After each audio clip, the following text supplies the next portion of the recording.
আমি উপস্থিত আছোঁ নগাঁও ঢিং সংযোগী গড়কাপ্তানি পথৰ ৰাইডিঙিয়াত উপস্থিত আছোঁ আৰু নগাঁও ৰাইডিঙিয়াত দেখিবলৈ পোৱা গৈছে ইয়াৰ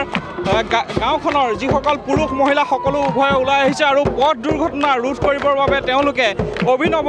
পদক্ষেপ হাতত লৈছে আৰু আমি ND24 দৰ্শকসকলক পোনপটীয়াকৈ সামগ্ৰিক পৰিৱেশ দেখুৱাইছোঁ তেওঁলোকে এনেদৰে হৰি নামৰ ধ্বনিৰে মুখৰিত কৰি তুলিছে আৰু তেওঁলোকৰ উদ্দেশ্য এটাই যে সংগঠিত যি পথ দুৰ্ঘটনা ৰোধ কৰিব লাগে মই আপোনাৰ ওচৰলৈ আহিছোঁ কি ক'ব যে পথ দুৰ্ঘটনা নিতৌ সংগঠিত হৈছে হয় আমাৰ এই ৰাস্তাত পথ দুৰ্ঘটনা হোৱাৰ কাৰণে আজি আমি ঈশ্বৰৰ নামত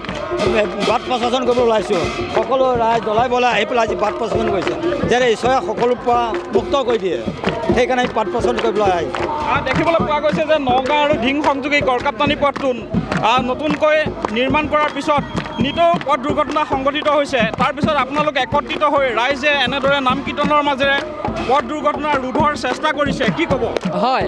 এই ঢিঙৰ পৰা নগাঁৱৰ পৰা যিটো ঢিং নতুনকৈ ৰাস্তা তৈয়াৰ কৰিলে এই ৰাস্তাটো হোৱাৰ পিছত মানে এনেকুৱা স্পীডত গাড়ী চলাবলৈ লৈছে লগতে মানে ড্ৰিংকছ কৰিও গাড়ী চলাব লৈছে যাৰ ফলত সঘনাই মানে দুৰ্ঘটনা হোৱা ধৰিছে গতিকে এই দুৰ্ঘটনা ৰোধ কৰিবৰ কাৰণে আমি ইয়াৰ বহাগ মাহতো এনেকৈ এটা প্ৰচেষ্টা কৰিছিলোঁ অৱশ্যে সেই তেতিয়াৰ পৰা অৱশ্যে অকণমান কমিছে কিন্তু এতিয়া আমাৰ সমূহ অঞ্চলবাসী ৰাইজে মানে এই প্ৰচেষ্টাটো লৈছে যাতে এই ৰাস্তাত কোনো ধৰণৰ মানে অপায়মংগল নহওক দুৰ্ঘটনা নহওক তাৰ উদ্দেশ্যে গোটেই ৰাইজ গোট খাই মানে আজি এই ব্যৱস্থাটো কৰিছে আমি দেখুৱাইছোঁ পৰিৱেশ এনেদৰে দেখিবলৈ পোৱা গৈছে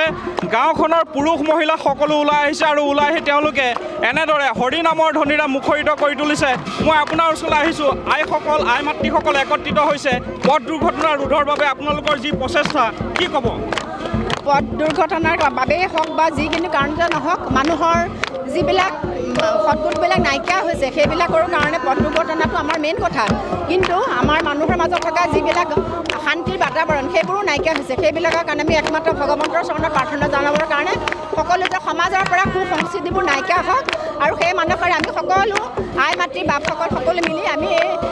অসূয়া আবৃত্তি নাইকিয়া হওক সেইকাৰণে আমি ভগৱন্তৰ চৰণত প্ৰাৰ্থনা জনাই আমি এই বাট নামৰ দিহা কৰি আমি সকলোৱে আনন্দ মই আপোনাৰ ওচৰলৈ আহিছোঁ কি ক'ব যে আপোনালোকৰ যি পদক্ষেপ লৈছে আমাৰ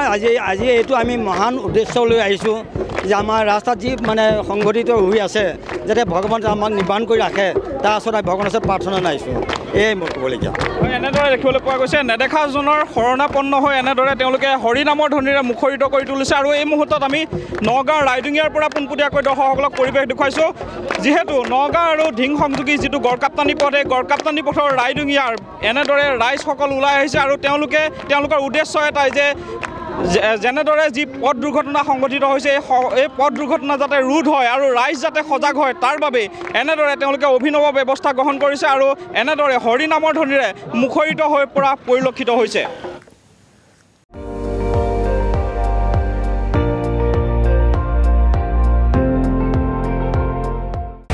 আপুনি চাই আছে ND24 সৰ্বশ্ৰেষ্ঠ নহয় সৰ্বোত্তমৰ দৌৰ